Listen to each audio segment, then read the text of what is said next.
Greetings and salutations, travelers. Welcome back to the Inn of Planar Crossroads, and as always, welcome back to our Around the Hearth discussions.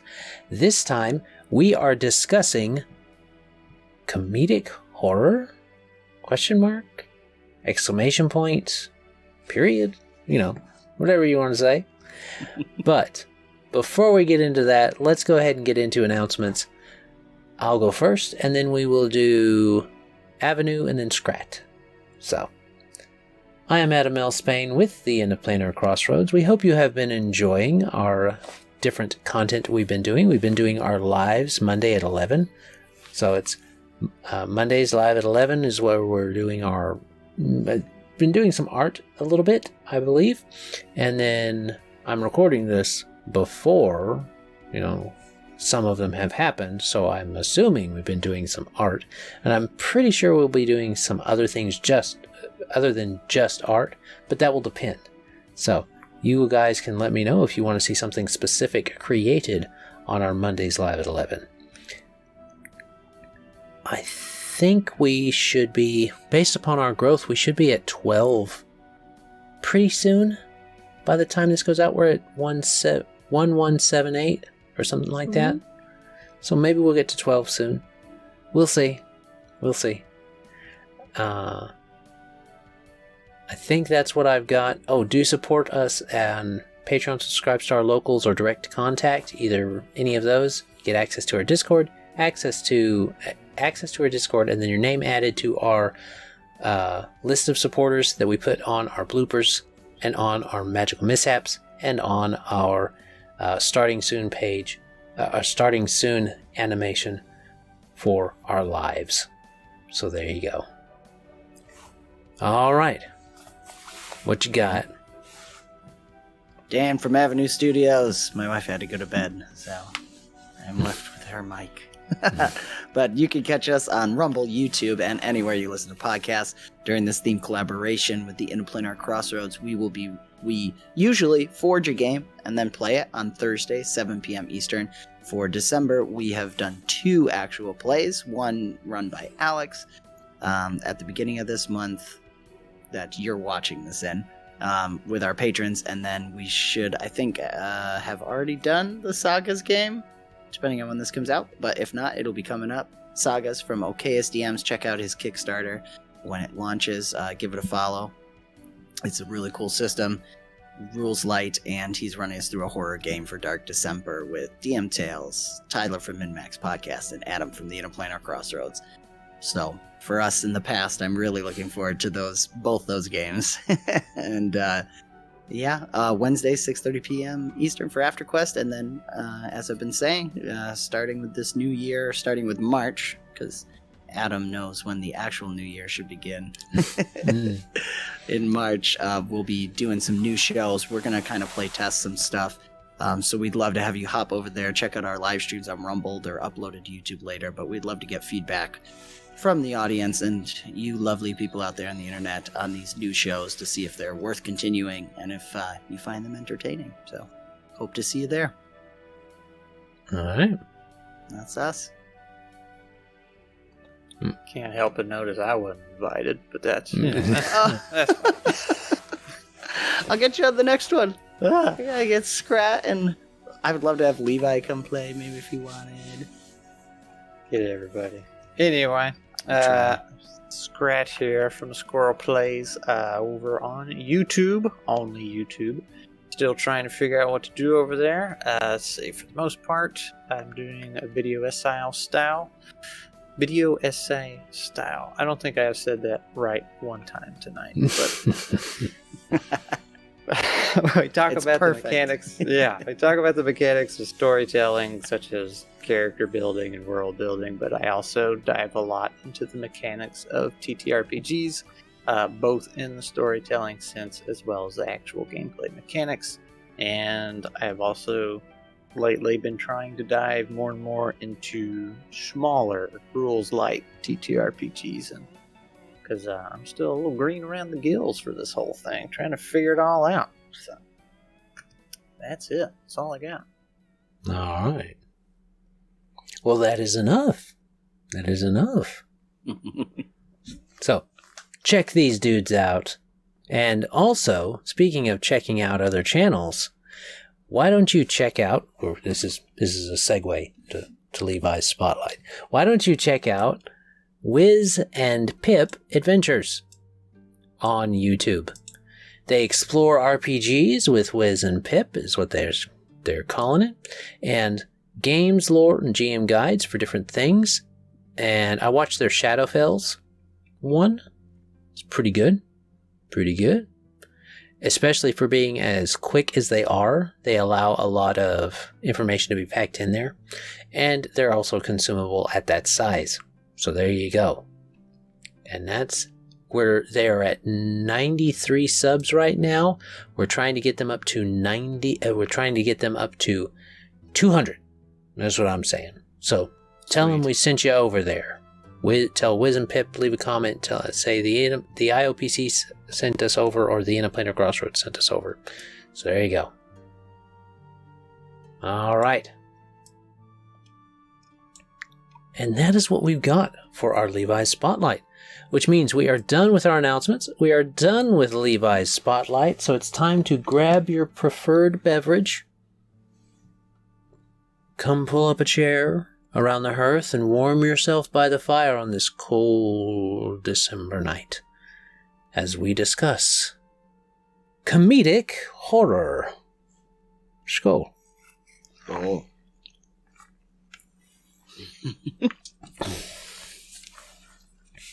All right. The squirrel is so glad to see death.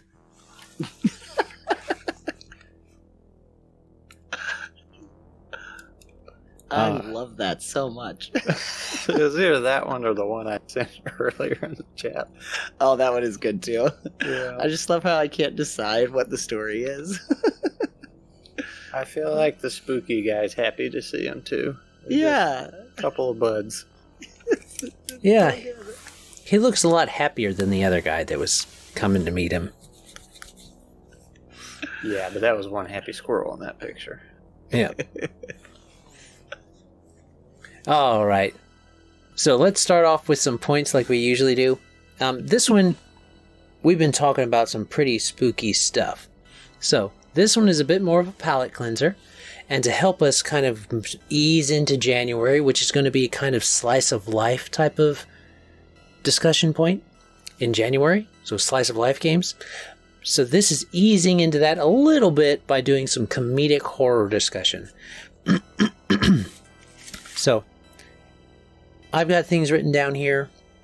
Something as silly and fun as Scooby-Doo could be technically looked at as comedic horror, even though it's more like mystery. Depends on which Scooby you're going with. But something as silly as Scooby-Doo could work. Lots of games kind of devolve. That's the thing with games.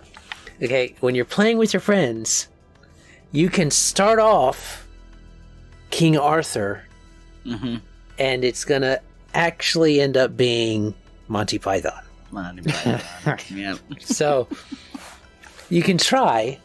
You're still King Arthur. But... You're still King Arthur, but you're meeting this wizard named Tim that can shoot rockets and flamethrowers and stuff like that. And having to face down throat-ripping rabbits. Yes. But potty humor, sexual innuendo, all that good stuff. It's British. What do you expect? Yeah. Those things I was go talking right about along. our tables, but... Here you go. Yep. All right. But something like that, Scooby-Doo, I think that anything you look at from Tim Burton has this very spooky kind of vibe to it, but it's not horrific. It's not super scary. It's dark, but it's not super scary. And The Nightmare Before Christmas is very easy to point to. Probably one of his most popular work. But there's also The Corpse Bride. That is also a good one to look at for a personal story that's not as big and grand as The Nightmare Before Christmas. The origins of Edward Scissorhands, when he's telling the origins of him in the story there, that's very much a dark story, but it doesn't end up depressing you, and it's got funny moments in it and stuff like that. So those work. And then you can go kind of throwing both at the wall and seeing which sticks with something like Killer Clowns from Outer Space. Because I watched that with my kids this year, and it's like, because I figured they were old enough to kind of really quote unquote appreciate it. It's not like it's some massively great movie or anything. It's okay, right? Well, it's pushing it for that one. A little bit. That's being generous to Killer Clowns from Outer Space. But the idea of the craziness of it, and there are horror things that happen in there. They encase humans in cotton candy to then stick straws in and suck them, just like suck the fluids out. Mm-hmm. They turn people into popcorn. And then use that popcorn to make snake-headed killer clown things. It's like, killer clowns there are snakes with killer clowns' heads on it. It's like, it's got horror in there. There's one of them sticks their hand inside the chief of police after he's dead, and then puppets him using the actor's voice. That was really creepy part. So you can do it, but all of these other creepy things that are happening in Killer Clowns from Outer Space, the rest of the movie time, you're like, this is weird, this is silly, this is crazy. And it's like, you're not taking it seriously. And this is the time when you can have horror but not take it seriously. This is that type of an idea. This is that type of a game when you don't have to take it seriously. Mm-hmm. So, what do you guys got on thoughts for this type of thing? These can be a lot of fun. I mean, basically the holiday one shot that we did in our channel a couple years ago is kind of comedic horror in a sense. It was just much more comedic, although it got serious at the end, as Adam knows. Yeah, but I love it because you could just, a lot of it's you just get ridiculous and you can kind of have fun with it. As always, Session 0, talk to players, because like with Killer Clowns, it can get really graphic, but it gets so ridiculous that it's funny, like so dark that it's funny in a way. At least that's always my sort of thought on it. That's why I can't help but laugh, because it's just so ridiculous. But I had, like in mine, I had because it was holiday themed, so when we got to Thanksgiving, I had cooked turkeys that were walking upside down, and just the way I described it, it was disturbing, and like the girls are like, ugh, that's disgusting, but it's also hilarious at the same time, because they're upside down and they got the little booties on, so I don't know, it's just a lot of fun. It is more of a one-shot thing, I would think, a lot of times, especially when you're going that comedic. Something more like the Scooby-Doo you could probably drag out for a couple sessions with a mystery type like that. So I guess it would be scale. Scale would probably determine it. Mm-hmm. I don't know. What do you guys think? It might be a chicken before the egg sort of question of what would be the thing that would help you decide if you were going to go that route? What is it? Is it just I want to do the comedy horror thing, so I'm going to do a one shot, or I've got this one shot? Maybe a system. Is there any systems in particular that might inspire this? What 5e is a joke to me. A horrible joke. Yeah. That's pretty funny. Well, you can comment down below if you agree with Skrat or not. But this actually works well for those one-shot type of systems, yeah. I would say it's one-shot, or it's kind of something that you might mix into a game that's already established. Well, I was going to say, this came up in an earlier episode. We were talking some comedy something, and I forgot who it was, but we made the good point that that can wear really fast. So I would imagine this one would lean more towards one shot / shorter adventure. Else, the comedy will wear off after a while, and it'll just get kind of overstay its welcome, run out, not be as funny. So, whereas if you let it run its course and then stop, you can do another one and restart the process, right? Get new jokes, new material, new adventure. Whereas a campaign or extended one shot, it seems like it would get a little tiresome. At least that's how I would think it would play out. Yeah, for sure. I like that idea of it's a side quest or like some random monster that shows up, maybe always at Halloween or something like that, and you're in a longer campaign. Yeah, you're like, okay, here we go again. Well, it goes. I think he's talking about when we did the wacky game. We talked about wacky games in Illusions. That's right. But that. If you remember, we talked about also during our chicken game discussions. We talked about, and I think this was pre-Skrat. So I don't remember chickens. Yep. It's on our channel. We talked about chicken games. And we made up chicken races.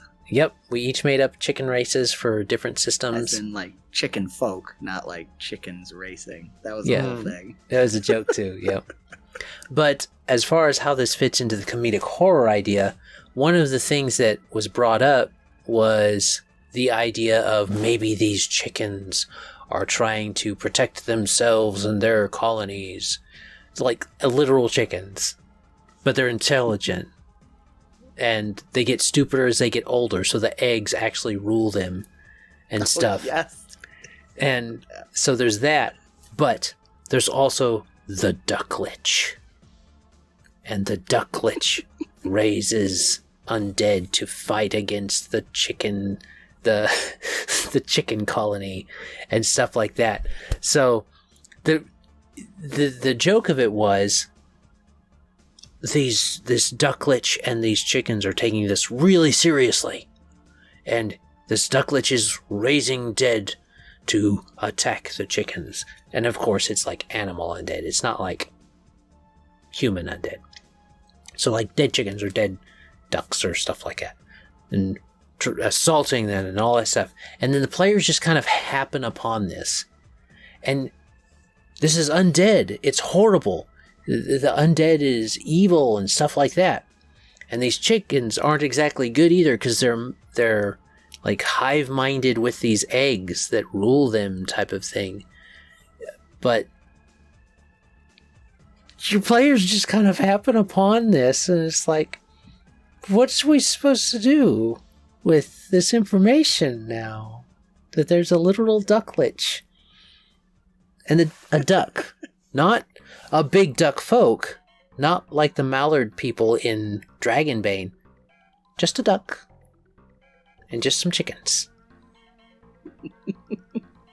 So, horror can be happening with the Ducklich and the chickens and stuff. But it can still be absolutely crazy and silly. And it's fun to do that sometimes, yo. Mm-hmm.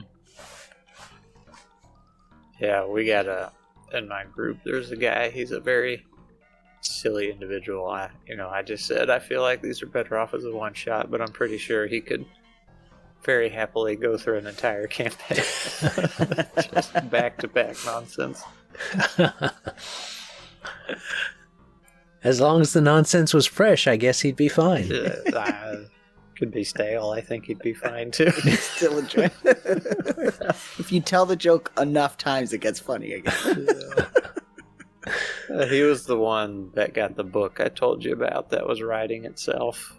And then when it was his quest, they went out. And his was silly, where, you're talking about putting a silly quest in the middle of a otherwise serious one. His was, they went out to some island, and they didn't find out to the end, but it was actually a giant turtle with an island on its back.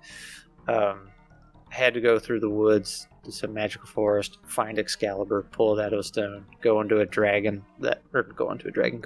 castle, and then fight a dragon. But the castle it could change, all the rooms could change inside of it, because the wizard was a wannabe storyteller.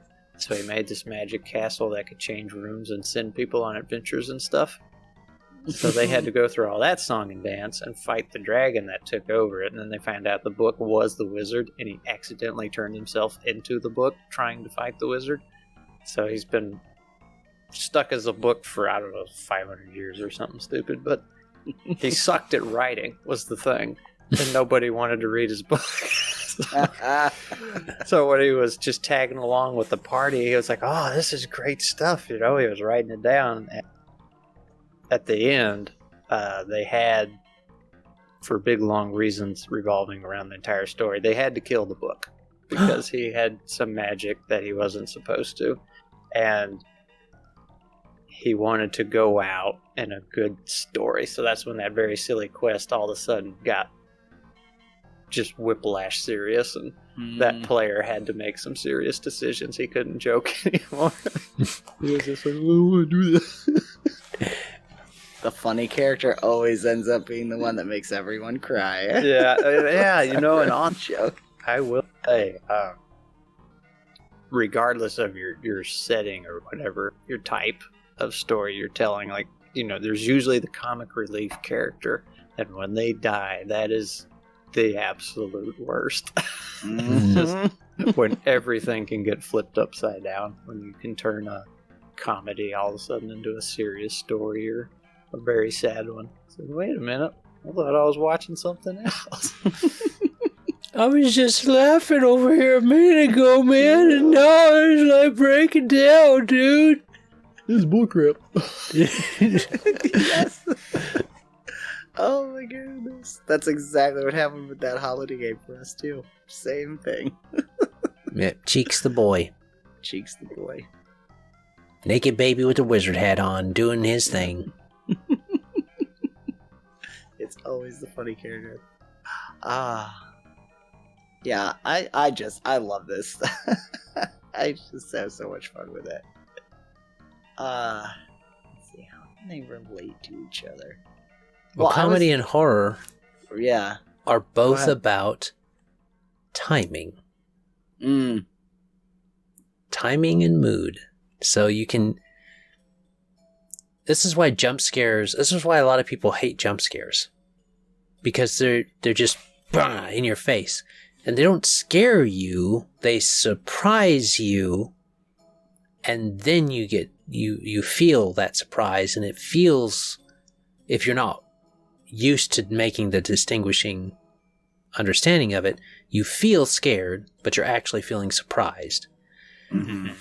So that's why the suspense ones, the ones that draw out that and elongate out that fear, that unknown, that tension, they are the ones that stick as very scary ones.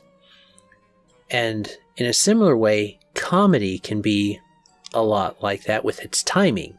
You have your quick, fast jokes that a lot of people do, your witty stuff. But a lot of the times, the funny ones are the ones that are actually told like a story.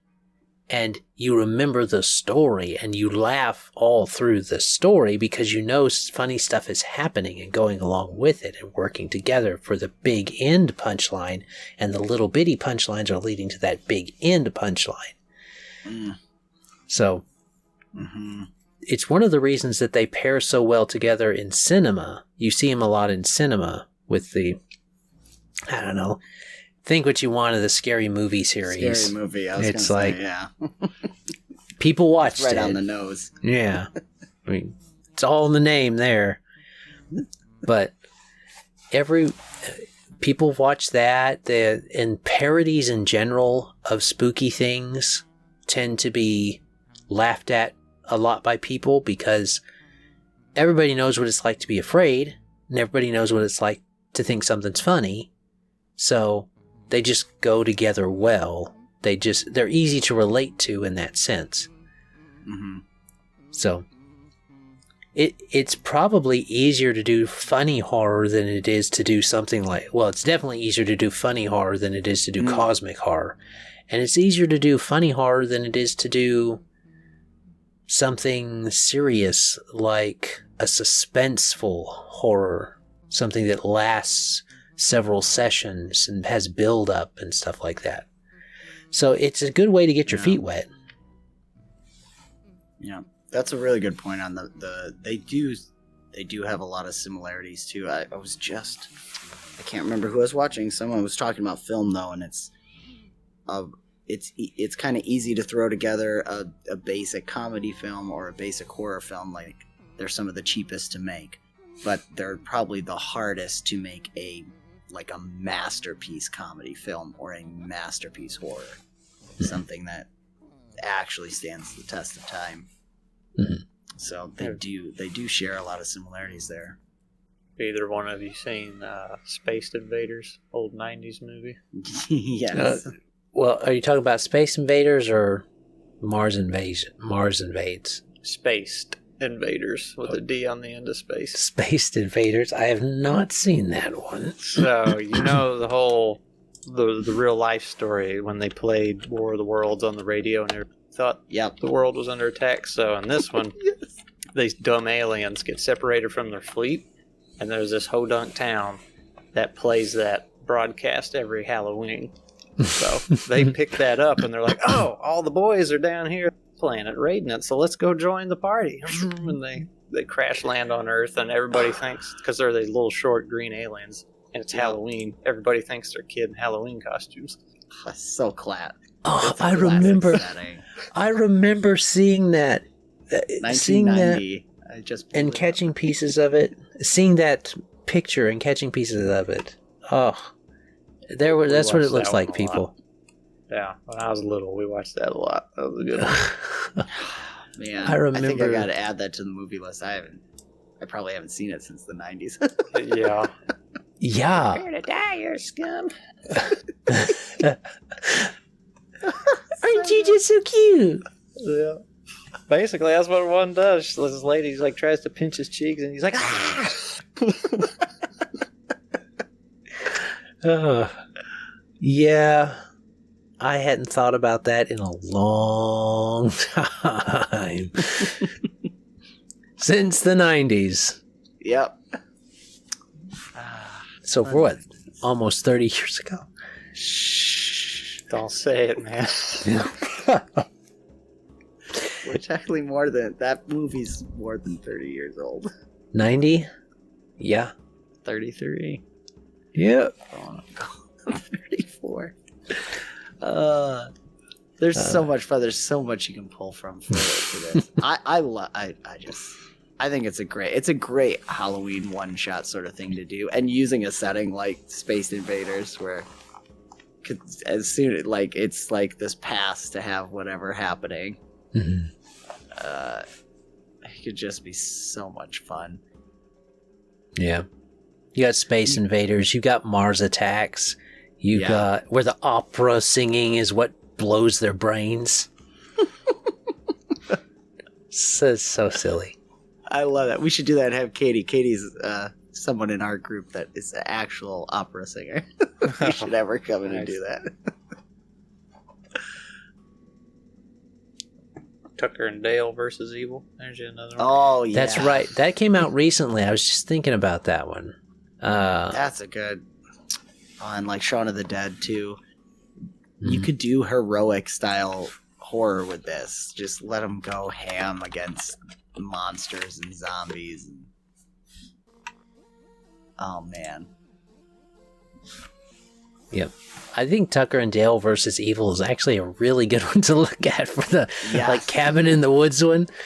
It's like these stupid college kids come in and they end up killing themselves in all of these dumb ways.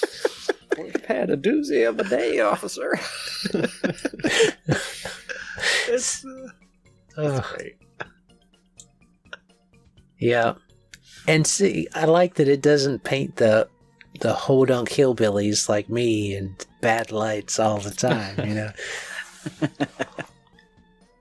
I feel like it's easier, for me anyway, I feel like it would be easier to make a comedy thing in the middle or late game of a campaign that's already been going, an otherwise serious one, because you already have a bunch of material there that you can take and twist and make a funny out of it. Whereas if you say, all right, we're going to do a silly one-shot, you're completely starting from scratch. And it's like, okay, now how do I make this nothing turn it into something and then make it funny, right? And that might be me just struggling personally because I've never been a very good comedy writer, which is a joke in of itself because my grandpa was terrific at it. That was his thing, and none of that got passed on to me. That's true. I mean, you're investing those years, so many inside jokes you can pull in. Oh my gosh. Yeah, you can't fabricate that. You do get to pull on a lot more. Right. I did for the one shot that we did. It was a group of us that have played together a lot, so in that way it was kind of easy because they just made up backstories for each other on the spot. But they're all friends in real life. We've known each other for years, so even though our characters didn't have inside jokes, we have inside jokes. We have stuff we can pull from too. That's another way to kind of do it. If you put in that investment time with people. That is a good point for this specific topic. It doesn't have to be funny or scary to the players in this particular example. Like in comedy horror, it doesn't have to be funny or scary to the... it can be funny to the players, but not to the characters. It can be scary to the characters, but not to the players. Yeah. Right. So you can have a lot... it's okay to have the disconnect, the meta disconnect in this moment. Because everybody's kind of laughing at what's happening to and around the characters. The characters might not be laughing, but the players are having a good time. That's a really good point. No one would be laughing if a clown actually stuck his hand into the sheriff's body. We'd be like, oh! We'd be doing the Shaun of the Dead. Oh!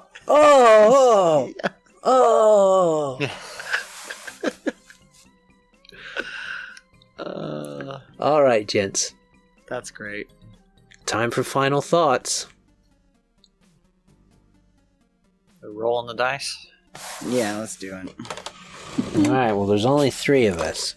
4 explodes, so you gotta roll again. 4 explodes, gotta roll again. If it explodes, then, I don't know, you gotta be double good at it. Oh, man. Ugh. Oh, Skrat got it. Oh, no. Oh, well. Hey, you asked for the rolling. I take it back. I'm going to spend some karma points. Inspiration. What system are we playing? Oh no, Skrat. It's 5e. All right. Well, let me just take my 20 different proficiencies and spells I have to undo everything the GM does. Yes. Oh, let's see. Comedy horror. Gremlins. There you go. Oh, yes. That's good. Yeah. That's a great one. Yes, well done, especially for right out, just having to pull it out. There you go. Gremlins is good stuff. It was.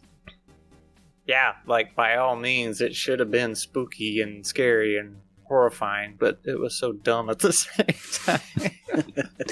Launching an old woman out the window with her auto chair up her stairs and stuff. Yeah, stuffing the gremlins in microwaves and blenders. Like, wow, what are we watching? So good. This living creature was just blended into a green paste, but I'm laughing.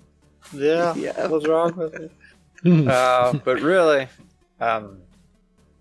I should have saved what I just said earlier for my final thought about it being easier to work with to make a funny in the middle of a long run campaign, because you got so much more to work with. But I guess if you're just a funny guy, you can make it work. But I don't have nothing. I'm thought it out. Well, I don't know. The Gremlins was a good one to bring up, because both Gremlins 1 and 2 have their good points, and they both kind of played on the edge of that spooky kind of horror kind of vibe. Every time, like, when I hear the word Gremlins, the first thing my mind always goes to, I think it's Gremlins 2. It's the smart one that can talk in the suit, and when he's doing the interview, he's like, "What we want is civilization." When he shoots the Gremlin next to him. Wasn't that civilized? Wasn't that civilized? Well done. All right. That's an Gremlins as a final thought is acceptable. So there you go. All right. What you going to do, Dan? Oh, boy. I won't be as good as Gremlins, but I'm just thinking about this is also it's also could be a good tool to play around with some themes and stuff and test the waters for people if they're unsure, because as we always say, session 0, even for the comedy, and probably in a way because things might get a little ridiculous, you want to double check where people's comfort levels are. But it's a potential way to play test some ideas. Like if you want to do something more horror, maybe try out a more comedy horror with some of those aspects to see what the comfort level is for your players, because having that light tone, like Adam was saying, where the player's laughing at the situation, it's horrifying for the characters, but it's funny at the meta level. It could be a good way to play test some stuff and try some things out while it's being lighthearted, while you're at a meta level lighthearted and having fun. And it's like, what?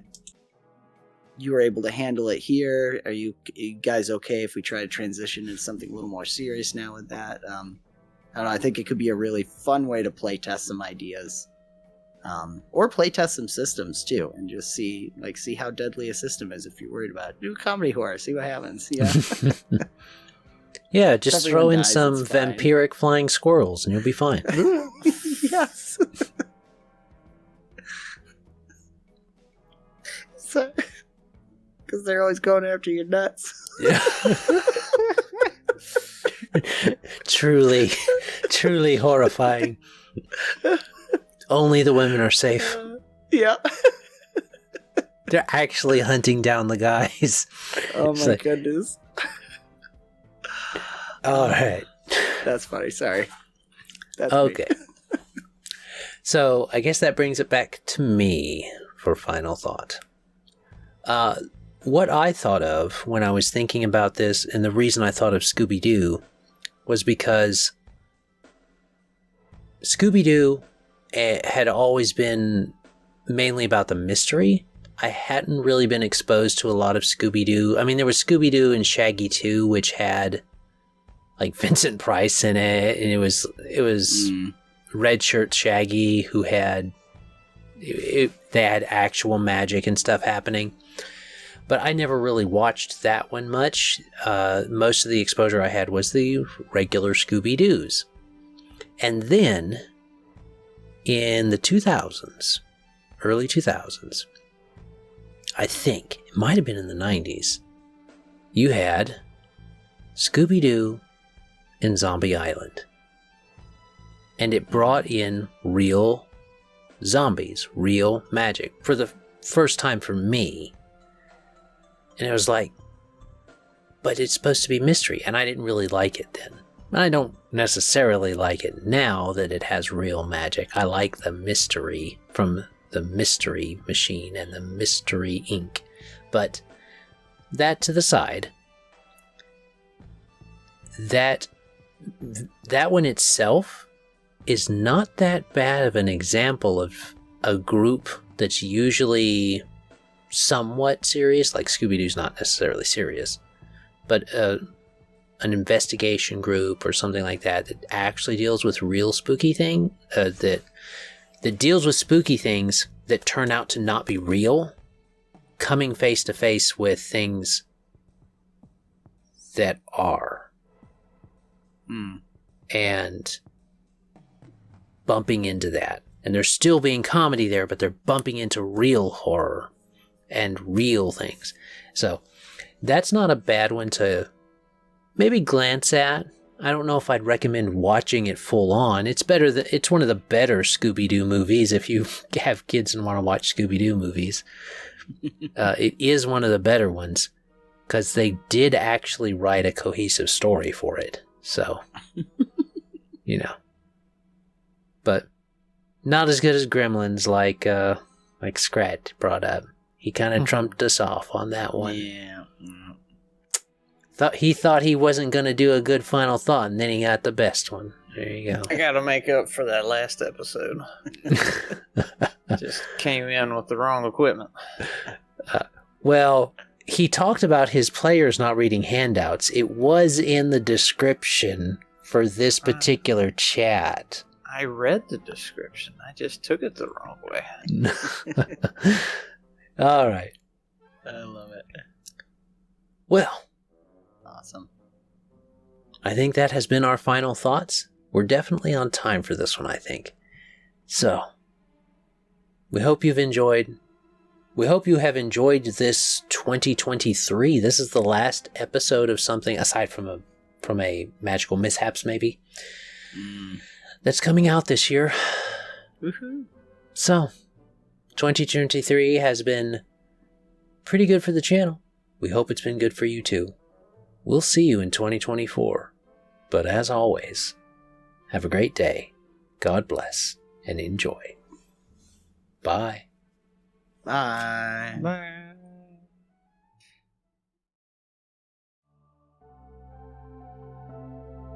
This content was made possible by travelers and viewers like you. Thank you.